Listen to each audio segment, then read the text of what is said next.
You're listening to Within Tolerance, a podcast for machinists by a machinist. I'm your host, Dylan Jackson of Protean Machining, and this week I'm joined by Nick Kiefer of Krew Golf. Welcome, Nick. What's going on, buddy? Not too much. I appreciate you taking the time to come on the show. Of course. So for anybody who hasn't seen you on Instagram or online, what is Krew Golf? What do you guys do?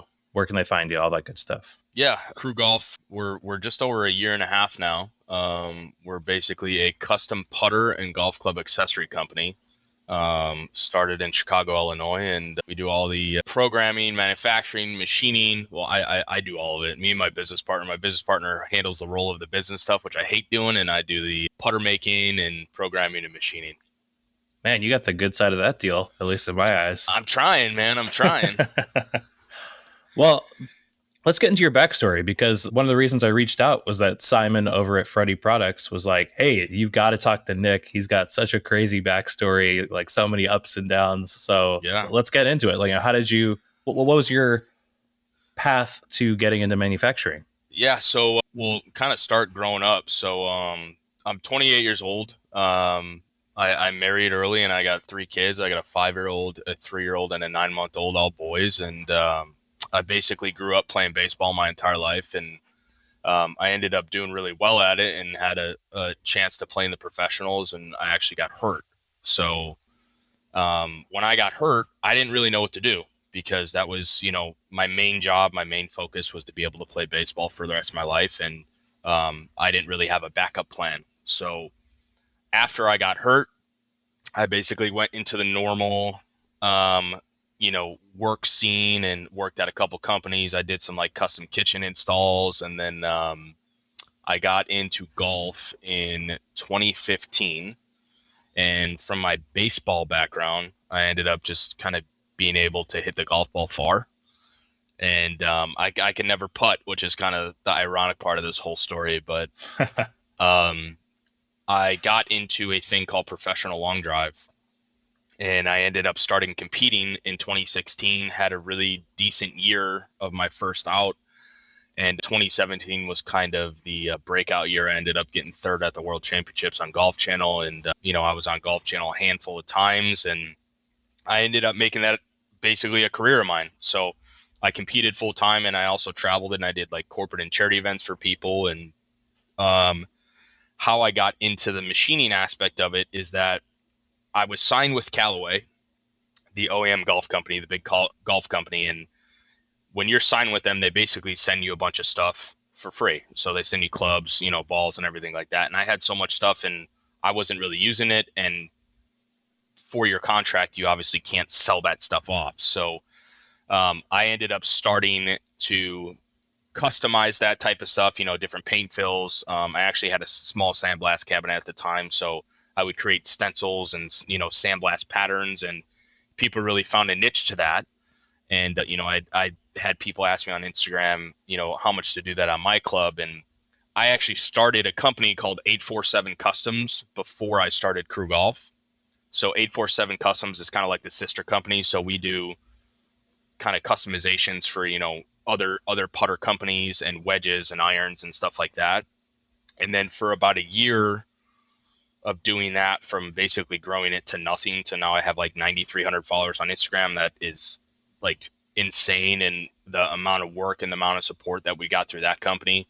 I was like, you know what? Like, I'm sick of working on other people's putters. Like, as far as like other OEM brands, I was like, I could create this myself. Like, I know what people like. I know what people want. And just the attention to detail that I put into this other stuff, I was like, let's try and put it into something that's my own. So funny enough, my business partner for Krew, we actually met playing on the golf course, and we were basically like, let's try it. He didn't even know what a custom putter was. Basically, like he didn't know that these custom putters can sell for a lot of money. And we kind of took the leap of faith and, started off having a manufacturing company in South Carolina actually machine these heads, because I had no experience about 2 years ago in any type of machining. And that's basically how Krew started. And right now, I went from having a Bridgeport to having a mini mill with a fourth axis within 5 months, and learning how to program fourth axis stuff. And it's insane, man. Like, I don't even know, just the amount of growth and the amount of support, and the support in the machining community is great. The golf machining community is a little bit different. I don't know if you've ever realized that, but the golf machining community is a little bit more secretive, and a little bit, they're kind of a little stingy over on that side of it. I haven't really dove into it all that much, but it does seem that like everybody's very protective of how they do things, and that there's so much art into it that people kind of There have is. their own process and things like that. But yeah, Yeah, I mean, there's so many ways, but at the end of the day, it's like when you go to customize a club to put, a finish on it or some type of color, there's only a certain amount of ways that you can do that. You know what I mean? Like, if you were to take apart and face mill it, there's kind of only a certain amount of ways that you can face mill apart, you right, know? right, definitely, yeah. It was really interesting because I don't think I had even seen your Instagram page until Simon said something about it. But I've always been really interested in the machining side of golf hardware because Yeah. I grew up pretty much on a golf course. My dad's been a Nice. teaching pro my entire life. I think I started swinging clubs as the second I could start standing up on my own. Amazing. So I grew up around that and never realized any of that business side until very recently, being on Instagram and seeing all this stuff pop up. But Yeah. it's Yeah. I it's mean, really cool.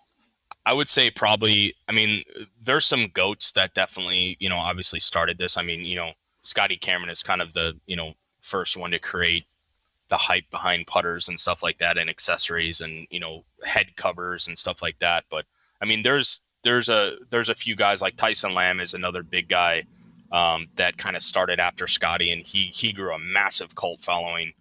And there's a lot of putter makers out there, and there's enough people that play golf to be able to kind of have that industry for everyone to be able to do it. And if you make a good product, and you pay attention to the attention to detail, and you pay attention to milling lines and paint fill and everything like that, like people will buy your stuff no matter how much it costs, which is absolutely insane to me. And a lot of things that people don't understand is that there's a lot of work that goes into making a one-on-one custom putter, a lot of time, you know Oh, what I'm I mean? sure. and Yeah. and it's not, I wish it was as easy as just take it off the machine and put a neck on it, weld a neck on it, or even do a one-piece putter and say it's good to go. But there is a ton of hand finishing work that's got to be done.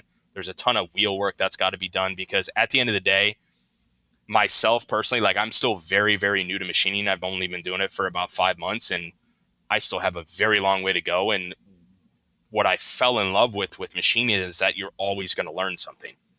There's never a point to where you're going to be a master at everything, because there's always going to be new technology coming out. There's always going to be new ways to do things, which is kind of why I like it so much. And from where I started manufacturing our own putters in house to now, it's like, it's the stuff that I've learned in just a year of, or actually 5 months of doing this since we got the machine. It's crazy. Just learning different tool paths and why this tool does this. And it's so cool to me, man. Well, let's go over that process then. How did you decide to, jump into the deep end and buy a CNC and learn all of this with zero experience? And did you do the same thing with welding too? Did you have any welding Yeah. experience? No, I had zero welding experience. So how did So you justify that? What kind of research did you do on your machines? All that stuff. so this is kind of how I am with my business. Like, if I'm going to be selling something to someone, I want it to look as best as it possibly can.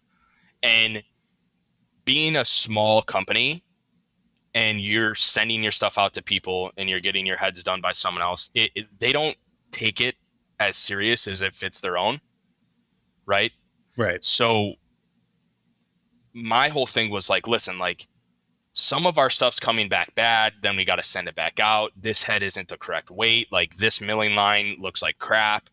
So it was like, listen, me and my business partner were like, either we're going to have to get a shop because we don't have enough room, or we're going to buy a machine.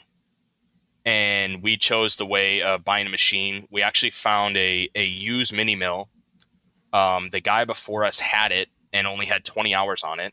He basically he basically turned the machine on, ran one part, and left the chips in it. There was probably a cup and a half of chips in the bottom of the machine and didn't touch it for like a year.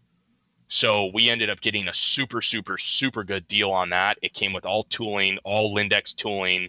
It came with the fourth axis, which we accidentally sold because it was a collet fourth axis and it wasn't like an HRT version of it. Oh, So we ended up selling that fourth axis, which is actually funny because one of the guys who listens to your podcast actually made a comment on it. yeah. Yeah, Matt, the button pusher, said, "Tell him thanks for the 5X or 5C right. indexer." So he was the guy who bought it off us, and we gave him a really good deal on it. And it was like, listen, like if I'm gonna do this, I'm gonna do this. I'm gonna go ahead in, and same thing with the welding. Like, I didn't buy the most expensive stuff. Like I went to Eastwood and bought one of their TIG welders. It was like $1,200, and I did research on it, and actually Brad from Hourglass Engineering helped me through it, right? Like he's a super good dude. I messaged him on Instagram a couple times, and he's like, yeah, like start off with this and this, and it was just practice, man. A lot of this stuff is there's a lot of people that can do that, but there's a difference because people don't want to take the chances, and I totally understand. Like buying a machine and learning how to weld and stuff is a big chance. Like the machine is not cheap. I mean, for the used machine, I think we spent like 55 grand with all the tooling and stuff like that. Like that's a car. And if you don't learn how to use that $55,000 machine, it's just a big paperweight. You know what I mean? Right. Yeah. It's like having a car that you can't drive. Yeah. But the cool thing about machining, man, is that once you learn how to program and you can learn how to do a little bit of, it's endless on what you can create. Endless. Oh, yeah. Yeah, I very often, I'll have customers say like, "Oh, well, what can you do? Like, what can you make?" I'm like, with enough time and money, anything. Like, Yeah. you let me know. Yeah. I mean, kind of a funny story is that a buddy of mine hit me up a few days ago and was like, I really want a super heavy duty bottle opener. And I was like, okay, like, do you have any idea what you want it to look like or anything? So he was like, no, he's like, I want you to make me one. I'm like, listen, dude, this is going to be expensive. I was like, I don't have a program for it. I was like, I need to write a program for it. I was like, I only have stainless steel. And he's like, I want it in copper. And I'm like, it's not going to work in copper because it's going to end up bending because you're going to keep opening bottles. So I ended up making him a stainless steel bottle opener with like copper inlays. And it's just crazy on like, he wanted something and I created it and you could sell that. Oh, yeah. It's just super cool to me how that works, Yeah. Well, and going back to your point earlier of like people will, like, especially it seems like in the putter world, will buy at any price point. It kind of reminds me of the knife market as well, where like exactly it's an emotional item and an emotional purchase where like there's nothing logical about spending that kind of money on a putter or a knife. Yeah. But it's all about like, oh, I love the way that looks. I love the craftsmanship, all that stuff. Yeah. I mean, we're by no means are we, at some price point of these other companies. We're a lot cheaper. For the amount of time and money and, time spent programming, everything like that. Like I would say our average putters sell around $800. And that's everything basically made in the US by myself. And then all of the other top quality stuff that we use, like we use this company called Dormy, and they're a head cover manufacturer, and they're in Nova Scotia, Canada, one of the best head cover companies in the entire country. And everything that we use is all real leather. Our grips are all real leather. Shafts are, top of the line OEM shafts. And we try and put everything into it that we can and try and put a product out there that isn't, $2,000, $3,000, $4,000 like some of these other companies are, just because that's, kind of a little insane. But I mean, Scotty Cameron stuff, man, some of his, Circle T stuff and stuff that everyone can't buy is, 10, 12, $13,000 and people buy it. Jeez. Yeah, that's insane. Like nothing, man. I mean, this market is very similar to the knife market, but it's also very similar to the watch market. Oh, jeez. As far as the buying, trading, and resale of stuff, there's a big market for that type of stuff. especially the head cover industry too. Like a lot of the head covers from Scotty Cameron, or like a lot of head covers from a company called Swag Golf. Some of these head covers, man, people will buy them for, $150, and they're reselling for $8, $9 to $1,000 on eBay. Jeez, just for a It's head cover? Yeah, man, it's absolutely insane. That's crazy. It's a big, big market, and ever since COVID, it's just exploded. Oh yeah. Yeah, for sure. It seems like everything has, Yeah, you know, everything has. people realized what they really loved and just want to spend money on it. Yeah, I mean, this world is in a crazy place right now, but people are still spending money, man. I'll tell you what. That's great. Well, I Yeah. want to step it back a little bit. So how did you, when you left baseball and you started playing golf, I feel like long drive competitions are not the typical path many people take. So how did you find long drive? And maybe this will speak to your mentality, going forward into your business and everything. Like, how did you just jump into competitions like that? So I basically wanted to get a driver, and go to the driver range with like my buddies and stuff. And I ended up going to the PGA Superstore, and I tried out a couple drivers, and I ended up hitting the ball like 350 yards on the simulator. And like the guys in there were dumbfounded, and they're like, "Have you ever heard of long drive?" And I was like, "No, I've never heard of it." And that night I actually like looked it up, and these guys are hitting it like 430, 440 yards. So I was like, "I'm never going to do that." And I ended up, my wife convinced me, and she's like, "Let's just try it." So we ended up going to like a qualifier in Memphis, Tennessee, the one year, and I showed up with like one driver in my bag, and I ended up taking like fourth place in the qualifier. Jeez. And I was like, okay, this is something possibly I can do. And then I ended up going back to another qualifier, and I qualified for the World Championships. So the World That's Championships nuts. at that time was held in Thackerville, Oklahoma. And the first year I ended up getting like top 36. I think there was like 120 guys at the World Championships that all had to qualify. I ended up getting like top 36, which was pretty good for the first year. And after that year, I got all the, correct equipment, and I actually found a swing coach that was local who really helped me out with my baseball golf swing and made it more of a golf swing. And 2017, I actually, went out and actually had a really, really good year. I had, I think, like 6 or 7 top finishes on Golf Channel. And then I got third at the World Championships, which kind of, opened the doors for a lot of things to progress in the sport of long drive, and also, entertain and just hit golf balls for people. And then unfortunately, after all that stuff, I ended up breaking my hand in 2018. Oh no. Yeah, so I kind of skipped over that. I totally forgot about that. But so I actually broke the hook of my hamate, the same injury that Bryson DeChambeau had. And so I ended up breaking my hand. And in 2018 is kind of when all, everything kind of went down the tubes. Like, because at the time I had nothing else besides hitting golf balls. And when I wasn't hitting golf balls, I wasn't making any money, $0. Right. So at the time, my wife was 7.5 months pregnant, working 55, 60 hours a week at a breakfast place, Oh, and we were really struggling, man. And, a lot of people don't want to admit when they were down in the dumps and, was on their last leg of like, what do we do? And that was a point where I had no idea what to do. And that's where the customizations of the golf clubs kind of saved us, and led me to, create the 847 company, and with all the support, and, do it for a living, and also create Krew. And now Krew is getting super, super busy, man, which is great. yeah, that's killer. Yeah. I want to get into, crew decisions that you've made, but real quick, what's the longest drive you've hit in competition? 467 yards. Jesus. Yeah, it's the longest one I got. I think the record now, I want to say, is like 490. That's insane. But I don't know if I would. Here's the thing: elevation has a huge play. Oh yeah. In 2017, at sea level in Thackerville, Oklahoma, I hit a ball 435 with no wind. And then the one that I hit 467 was in Mesquite.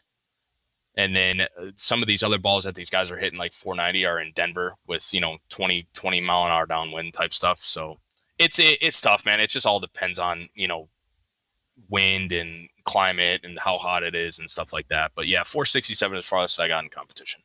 That's nuts. Yeah. That is, yeah. Every time I watch those long Yeah, drives, it's it just still like, doesn't make sense to me, man. Like, I'm not a big dude. Like, I might be big wide wise, but tall. Like, I'm 5'10" on a good day with golf shoes on, and a lot of these guys are 6'3", 6'4", 6'5", and it's just the baseball background, man. That's what made me be able to hit the golf ball super far. that's super cool. Yeah. That is super cool. So one of the questions we got from RouteCo was, what's your approach to fixturing and work holding? And I kind of wanted to take that a step further and talk about learning how to fixture and work hold. And like, how did you even start? You've worked on customizing putters. You knew what the shapes were. How did you even start designing them and machining them? What were your steps? Yeah, I mean the steps were basically trial and error. I use Fusion 360 for myself. It's the most affordable and most community kind of based, in my opinion, software that you can get. There's a lot of people that use it. There's a lot of tutorials on YouTube. Fusion has a huge community inside of the program. I started off basically messing around on Fusion, drawing things and does this work? Does that work? And, obviously I would take other OEM heads and try and replicate it and get it close and then make my changes to it that I wanted to see what looks better and what doesn't look better. But a lot of trial and error. Programming to me is still one of the most challenging things. Like there's a lot of things that I have to ask other people, like, hey, how do I do this? How do I do that? I met a really good guy in Savannah, Georgia, who works at a shop that's a programmer over there that has helped me tremendously. There's a lot of guys. A buddy of mine who owns a putter company in Hawaii. We became really good buddies in the last couple of years, and it's called SNRG Putters. They're in Hawaii, and he's helped me out tremendously. But there's very, very few people in the putter industry that will help you out, and I get it, right? Like you create something, it's your own baby. You don't want to share anything. You don't want to share how to do it, which is fine. So for me, it was just a lot of video tutorials on YouTube, trial and error in drawing and Fusion, and basically, breaking a lot of tools, man. So what about like play testing? Because I mean, I think even those who are listening who don't play golf, we've all Yeah. designed something that we think is perfect. You print it first or you machine it and you're like, wow, this is garbage. Like, Yeah. And I imagine that could be even more so with a putter where, things like weight and weight distribution and face 100%. angle and all that stuff can really affect your play. So when I first started, I made the mistake. So on a putter, on a good, OEM putter or something that's more high end of not your like $100 putters, but your $300, $400, $500 putters. There's actually a draft on the bottom of the putter of roughly like a degree to a degree and a half, and I had no idea that draft was there. So basically, a draft, as some people might not know, but it's an angle on the putter that makes it so it actually doesn't sit flat. It actually sits a little bit open. Right. So what that does is that if you did not have that draft there, which I had no idea, right? Because I was not a good putter. I was hitting the golf ball far, but I just love the fact of, creating something that looked great. If you don't have that draft there, that putter actually would sit closed. And when you putt, for the people that aren't really golfers, but you might understand, but when you putt, a lot of people will actually forward press that putter a little bit before they bring it back. So if that putter is not sitting a little bit open and you forward press that putter and it's already sitting closed, if you don't have that draft, you're going to de-loft that putter by like 3.5, 4 degrees. Right. Exactly. So that's going to affect the stroke a lot. So that's one of the main things that I had no idea about. And then I was looking at the other putter and my buddy told me from why. He's like, yeah, I got to, you have to put a draft on the putter. No idea, So like, that's the main thing, right? And it's just small little things that I had no idea about until I learned. And going into the fixturing portion of it, as you know, a lot of people will know who watch this podcast, fixturing is the hardest thing in the entire world. And I think someone who can create fixtures is it's an art, number one, but it is super, super challenging, especially in programming and stuff like that, to get everything correct with all the measurements and, you know, how far is this putter sitting off this? And I mean, fixturing is unbelievably tough. Oh yeah. Well, and especially like you said, you've got all this draft on a putter. There's not like a ton of square faces to Yeah. grab on. Yeah. So for me, like, we just got our fourth axis in. We purchased a fourth axis, a HRT 160, and I just got a Martin trunnion table for it, basically an L-shaped table that I can mount my orange vise onto. So now this comes a new step of me learning the fourth axis. But the reason being why we got that is because, number one, that draft on the back right now, I'm using a 1.5 degree tapered end mill and having to basically go along the back. But there's no way. I'm super, super picky, just like Brad. I'm super, super picky on machine lines and finishes Mhm. to where there would be no way for me to get the finish that I want with that 1.5 degree tapered end mill. Absolutely no way. So now with the fourth axis, I'll be able to tilt that. You know, I can even tilt it 90 degrees and I can surface it with a ball end mill or do some kind of cool patterns on the bottom like that. Oh, But that'd be really cool. for fixturing, 90% of the putter is done face down, right? Right. 90% of the putters on face down. Just I use orange vices. They work out great just because with the mini mill you don't really have that much table space. So I'll use those. 90% of the putters done face down, and then the fixture to create the face. Another thing too is that when you flip that putter over, that face needs to sit at 3 degrees aloft. So you actually have another draft more loft on the face that's 3 degrees. So you can't just stick it in a flat surface and machine that, because then the face is going to be flat and not with 3 degrees loft. So that's another hurdle that I had to learn as well. Oh yeah. Yeah, we made some putter faces for a company years ago now that were copper faces. Yep.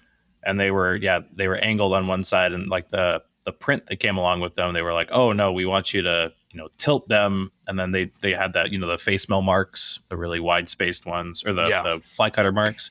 And we ended up surfacing that entire Yep. face and then engraving it basically with a chamfer mill, and Yep. just doing a 3D trace toolpath to do those marks, rather than like buying a fly cutter. That just took forever probably to do that, man.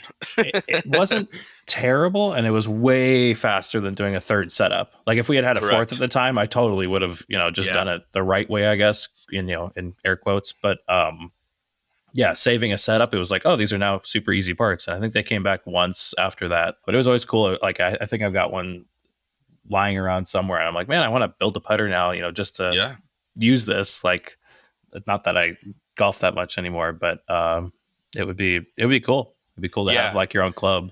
Yeah. So how I first started doing it, I mean, there's basically two ways to where you can do the face, just like you did, to where you can basically surface it to that loft desire. So our loft standard is 3 degrees. That's pretty standard kind of in the golf community for putters. But how I did it, and I was talking to a buddy of mine, and what I did is I built a 3 degree plate. I basically machined a 3 degree plate out of aluminum, and I put my orange vise, I made 2 mounting holes, and I put my vise on that 3 degree plate, and then I put the jaws, and I actually machined the jaws at 3 degrees to be able to hold that putter. Oh, neat. And then when I took that plate off and I put my jaws back down, now that putter was sitting in my jaws flat. So now instead of me taking the time to surface everything, because your face inserts were probably a lot smaller than, you know, 4.5 inches. Face. You know what I mean? Well, and they're not stainless either. So like surfacing copper is pretty quick, whereas stainless would be like, okay, that's a lot of tool time and tool life issues and all that. So now when it's sitting flat, I could basically take my face mill and I can, you know, do 3 or 4 depth cuts at, you know, 30 thou, and I can have a flat face now. And now I can do my radiuses on the edges and make it all nice and pretty. And then I take what I use is I just use a 90-degree index mill with one insert. It's just a 1 1/4 to kind of create that face pattern. And I just have certain speeds and feeds, and I can make them, wider. I can make them closer together. So now going from, I think my machining time when I was surfacing it was probably like 32 to 33 minutes for the face. Now it's like 8, Oh wow. somewhere around that area. So, because I was taking a 1/4 inch ball and I was stepping over like 7th thou on the face to surface it down, and I tried to go a little bit less, and it was still kind of creating. And then I switched to a 1/8 ball, and it looked fine, but it just took forever.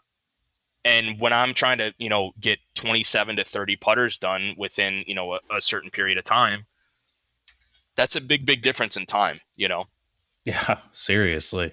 And that's also another reason too why we got the fourth axis, is just to save on time. Because at the end of the day, it's like, we are still small, but like right now, I have about 27 putters in our queue that have to be done.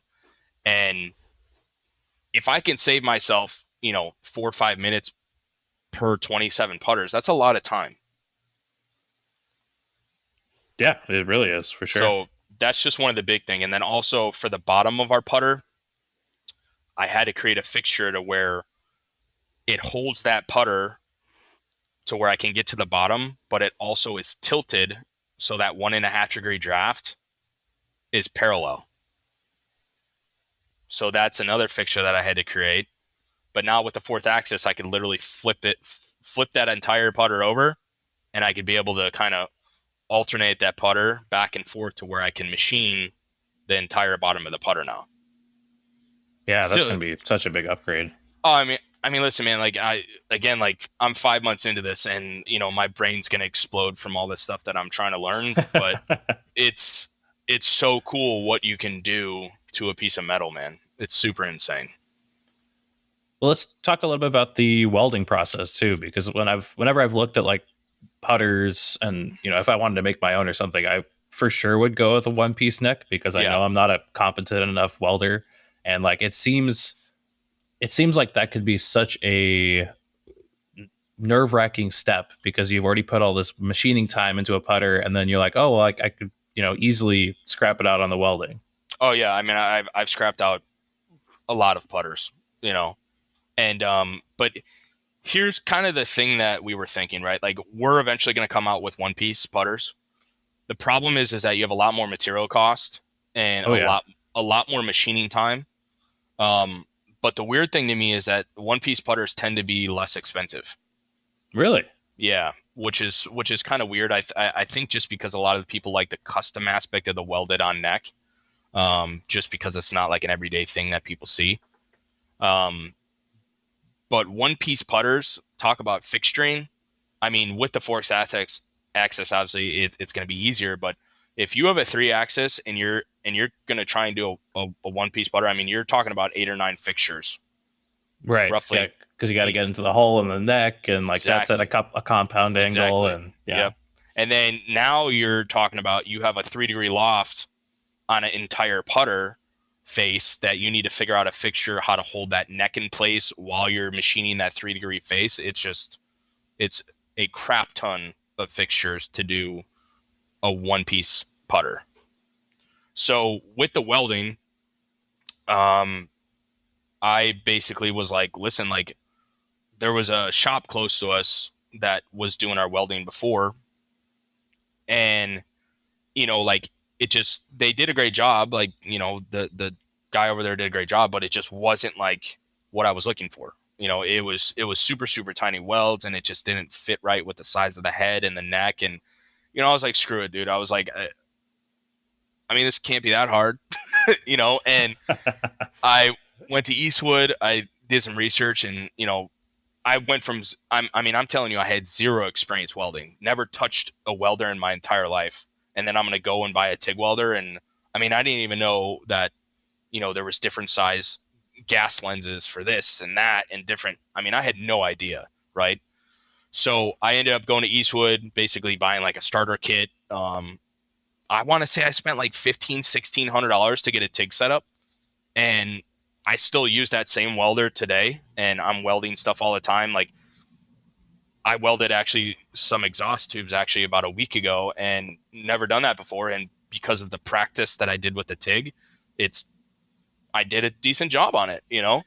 But That's awesome. That's not easy either. no, I mean, listen, man, TIG welding is on another level, and you know, talking with Brad, and I mean, he's great, and aluminum to me is harder for some reason. A lot of guys say that aluminum's easier, but I think stainless is just maybe just because I really never even did aluminum that much. But for me, it was just practice. Like I went online, I bought those coupons that you can weld on, just like the Mhm. stainless steel coupons. And I probably spent, you know, $150, $200 on those stainless steel coupons and just went to town, man. Just went through about 3 or 4 tanks of gas and was just going to town, trying different setups, trying different lenses, and you know, trying different wires and recommended tungsten and everything. And that's it, man. Practice. What kind of fixturing do you have for the welding side of the business? Fixturing is just basically a small, cheap Amazon all metal vise that I can basically just put the putter in there. I tighten it down a little bit, and then I have marks on where I put the necks on, and I tack the neck on. I orientate the putter in the vise to where I'm comfortable, you know, doing the welds, and I do one weld, flip it over on its side, do the other weld, blend them together, flip it over, do the other weld, and that's basically it, man. That's very interesting. Do you Very, find very, very minimal. You don't need, you know, a lot of crazy, you know, high end stuff. You just have to practice your welding, because any good welder will tell you, like, some of these guys are welding upside down and their welds turned out beautiful, right? right? Like as long as you can have a comfortable position to where you know you can get your hand from point A to point B without, you know, jagging up the lines or stopping and going, then you're fine. Yeah. Well, and it's not like there's a lot of force going through the welds on a putter. You know, it's not like, Exactly. not that you would, but it's not like you're welding a driver head on or No, something yeah, yeah. like that. Yeah, exactly. I've had one neck that has broken off the weld from me bending it, and that was just my fault of not heating the neck up enough before I bent it. But other than that, I mean, I'm bending these things decently, you know, far, and I've never had one issue. That's great. Yeah. So, from what you were saying, it sounds like, and I've seen this kind of in the design of a lot of putters on the market. It seems like there's a almost a strong feeling against CNC and automation and things like that. You know, everybody seems to want hand stamped and hand filled and welded, like you said, versus a one piece neck. Like, do you find that customers are very wary about hearing I CNC? think it's kind of a double-edged sword. Um, you know, you have a lot of guys that are always like, you know, handcrafted, which I mean, we say as well, because a lot of our work is hand finished. But you have some of these guys, dude, in this industry that still make these putters on a Bridgeport. Right. Like Yeah. It from seems like it seems like a lot of these people wish that everybody was doing it like that. yeah, which to me, like I would have to sell a putter for $5,000 if I was going to make it on a Bridgeport. It would take the amount of time that you would have to create something that we create with all the radius and stuff. Probably wouldn't even be possible on a Bridgeport, to be honest with you. But yes, do I think that some people are against it? Yes. You know, but people need to realize, like, people always go back to Scotty Cameron, Scotty Cameron. I'm not knocking Scotty Cameron. He's the dude who is the GOAT and has started kind of this whole crazy, you know, collectors thing. But like, from what I understand, Scotty didn't start machining his own putters either, right? He started on a Bridgeport, and then he had actually outsourced his putters for many, many, many, many years. Um, and I'm not sure if he even does his own putters yet, or anything. But to have someone create something through a program and then machine that and then hand finish that, whether it's hand stamping or machining, it's kind of a weary subject to some people, because people want the hand stamped, you know, actions from it, but some people like the cleaner look, right? Like some people don't want the hand stamps. They want, you know, a super precise engraving on the bottom. So it's just kind of all over the place, you know? Yeah. like coming from a machinist background, it's always seemed very sacrilegious almost for to hand stamp such a nice machined item. Exactly. I see, like you said, like Tyson Lamb or something like that, and I'm like I understand that that's what the market wants, but I see all these people hand stamping. I'm like, why would you ruin such a nice looking finish with a hand stamp? I listen. I agree because we've had some putter designs where I'm like, listen, I don't think we should hand stamp this. I think we should engrave it, right? Like stuff in the cavity, like certain letters in the cavity are tough to hand stamp to make look good. Like K's are really tough to hand stamp just because of how the metal takes the K. It just doesn't look right. So I always try and engrave stuff that doesn't look right. Um, but also another thing too is that in the machinist world, like yourself, like you obviously understand the putter industry a little bit, but like a lot of these guys that are like hardcore machinists, like they're like, why do you have these million marks? Like that looks like crap, or that's not supposed to be there. I'm like, dude, that's the whole point. Like you have the million marks because that's an aesthetic look for this putter, right? Right. Like on the second tier of my putter, I purposely put the step over at 10 thou so you could see the million marks. That's just an aesthetic look, right? Like I don't want it smooth as glass because that doesn't look good. And then also another thing people don't think about is that if you get a nick or a ding on something that's smooth as glass, you're going to see that way before you're going to see something that has more of a matte finish on it. You know what I mean? Yeah, yeah. So Well, it's like the face marks from a fly cutter. Like, had I not had a background in golf, I would have been like, why did they do that? yeah, Like right. that's stupid. But yeah, coming from golf, I'm like, oh, that's a very traditional look. People want that. It makes sense from that side of it. Face milling is a big controversy. From making putters and doing a lot of different types of face milling. I don't see a difference in super deep lines as far as a smooth face as far as physical feel. It's a sound. So people get the sound and the feel confused. So when I have milling marks on my face, like on my stock putters, it sounds less clicky. So in turn, it makes your brain seem like it's softer, Oh, interesting. right? And people have done tests and stuff. There's a lot of technology on to where you can see what's going on and stuff like that. But in my opinion, and from what I've had from people that are Corn Ferry Tour players and stuff like that have explained this to me, the reason why people think that a softer face when you have deep milling marks is because the ball is hitting less surface area, but you're not making the ball compress enough to make any difference. So something that has less deep milling marks is going to sound clickier. Something that has a deeper milling mark is going to sound less clickier. So that's kind of the like weird thing about it. Now, obviously, if you have a copper insert or if you have a plastic insert, like a lot of these, tailor-made putters and stuff like that have, obviously that's going to physically be softer. But if I have a stainless steel putter and I have a smooth face, or if I have milling marks, it's just going to sound different. It's not going to physically make anything softer. That's really interesting. I never would have. Yeah. I never thought about that. Yeah. Yeah. So feel is sound though in golf, right? Like you have a putter that's really clicky, or you have a putter that's pingy. Like that's a big difference to people. Oh yeah. Well, I'm sure you felt the same way about different drivers or different, Yeah. 100%. baseball bats or things like that. Yeah, 100%. So what about the wedge set that you prototyped? Where's all that going, and how did that go? Oh man, wedges are another whole world, man. I mean, so basically, those wedges came from Japan. They were ungrinded, basically forged blanks, and those are I don't know what kind of steel they are. I know there's some type of Japanese like 1018 carbon, and basically how you can purchase them is that they're not grounded. So you have about 70 to 90 grams of material that have to be grounded off of that. So that's, you buy them and they basically come straight out of the forge with the hosel board out and the face fly milled just to take the material off the face with the lines.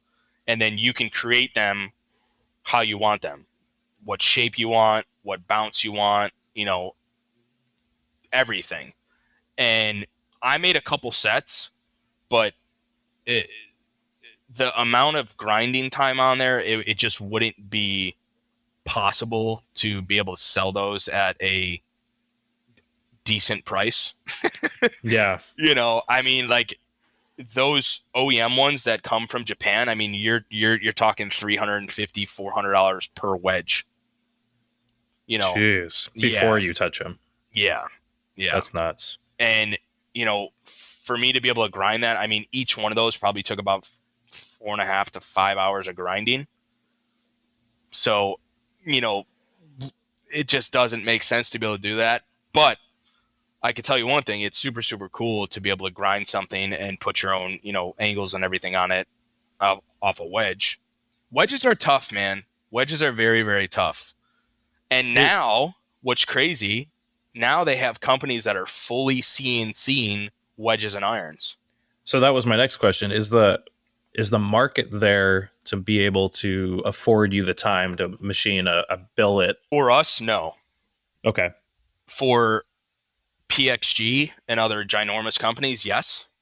But people need to be careful because there's a difference between a fully CNC'd head and a CNC head that is finished CNC, right? So a lot of these companies will say CNC milled, but they will have the forged blanks, punched out and everything like that, and they will just finish the head on a CNC. They actually won't take a block of steel and machine that entire head out of. Right. So that's also the difference too. I've never personally hit a fully CNC head. I couldn't tell you the difference. I'm not good enough golfer to tell you the difference, but people are just trying to find new ways to make the golf market. Yeah. Well, it seems like there's a lot of money there, and so they're trying any kind of grab that they can for sure. Oh yeah, I mean PXG came out of nowhere. I mean Bob Parson, the guy who I believe he sold GoDaddy or something for a few $billion. So I think he's got a little bit of money to throw out there. Right. Yeah. He's like, oh no, I just want to do golf clubs. Why not? Yeah, right. Ugh. Well, that brings me on to shop news and new things. Are there any new purchases? You said you just got that fourth. Anything new in your world? Yeah, I just got the fourth in a Martin Trunnion table. I've been really liking the Orange Vice stuff, man. The fourth and fifth axis stuff, like the Delta Vices. Mm-hmm. Just basically for what we do and the size of stuff that we do is great. They came out with a new iteration of it to where they have a floating movable jaw in the back to where you don't need to actually screw it down, which is great. Which is crazy to me. And I know that they're coming out with some new stuff. Other than that, Freddie, I got a Freddie vacuum coming. You do? I Congrats. do. I am super stoked about that. I got the micro, the smaller one. I don't really need a huge one, but I mean, before, man, I basically bought a sub pump from Home Depot, and I had to take a hacksaw and cut all the fins around the sub pump to be able to fit it in the side window of the mini mill. And I was pumping it into a 50-gallon plastic bin, and then I was pumping it through a filter, and it was such a pain in the butt.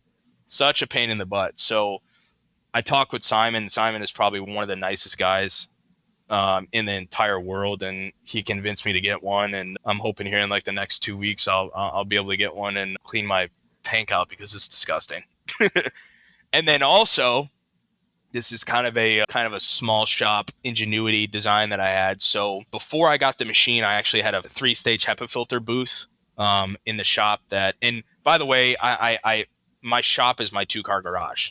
So I started off like everyone else. So I have a 2-car garage with a mini mill, a 80-gallon compressor, 3 sandblast cabinets. I have 3 Baldor buffers. I have 3 workbenches. Like it's crammed, right? And my goal, and just like Brad was, it's like people would never know that I work out of a garage with the quality stuff that we put out. And people are always like, That's awesome. like, can I come visit your shop? And I'm like, sure, you can come to my house, Right. Yeah. But So I had a 3-stage HEPA filter in here. I was doing Cerakote for about a year and a half through the A47 company, and I was doing a lot of Cerakote. So I had a 3-stage HEPA filter, and it filtered out. It was like 99.9% clean air out the back of my house. So what's kind of cool now is that what I was getting problems with the mini mill, especially with the tramp oil on top, is that when I'm, busting out 3-4 putters at a time to where I'm running this thing for, 4 hours straight, I go inside, let the machine run, come back out, and this whole shop's filled with mist, like just absolutely destroyed with mist. And I'm like, what the heck? So I actually took a Harbor Freight fan, one of those basically attic fans, and I created my own mist collector. And now I have zero problems. So I basically took the fan, I put a filter in front of that fan, and I put the fan on top to where the Haas mist collector would go. I ran a 6-inch tube to the back, out my filters, and now I got a mist condenser for $200 instead of $1,400. That's awesome. And it works great. It's super cool. Yeah, it's such a necessity. Like, you don't think about it when you're starting. We just recently got a second one for the F600. Yeah. And like, man, yeah, it's night and day difference for sure. Dude, I mean, it was so bad in here. Like, it looked like someone was vaping in here for like 5 hours.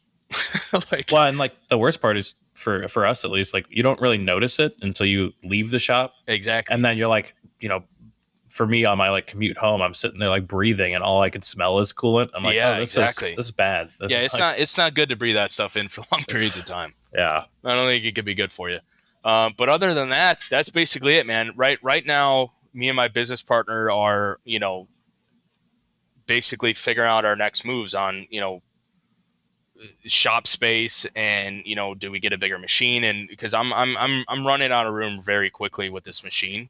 Like I want to be able to run more things at one time, and with this fourth axis and with this table now, it's like I'm limited to basically 2 putters at a time, to where I can do first operation stuff. right. Yeah, it's not the biggest table for sure, and especially once you add that fourth. But I can tell you one thing, dude. This thing hogs some stainless. I mean, like I've pushed it, and I've never had one issue with it. I've never stalled out the spindle. I've never really had anything. I did crash the machine one time, but it wasn't horrible. Where I kind of drove a face mill into the Kurt vise and destroyed my Kurt vise. But stuff happens, Right. But yeah, I mean, dude, these little mini mills, man, I mean, for the money, like this does have 10K spindle. It does have high speed machining. It does have rigid tapping. So this machine came with basically quite a lot and fully loaded. The only thing I don't have is that I don't have the Renshaw probe. So right now I just basically touch everything off with a Heimer. But with the stuff that I use it for and the amount of stuff that we do, I don't really need a probe right now. I'd rather take that 6,000 and, buy it into work holding and stuff like that. Yeah, that makes sense.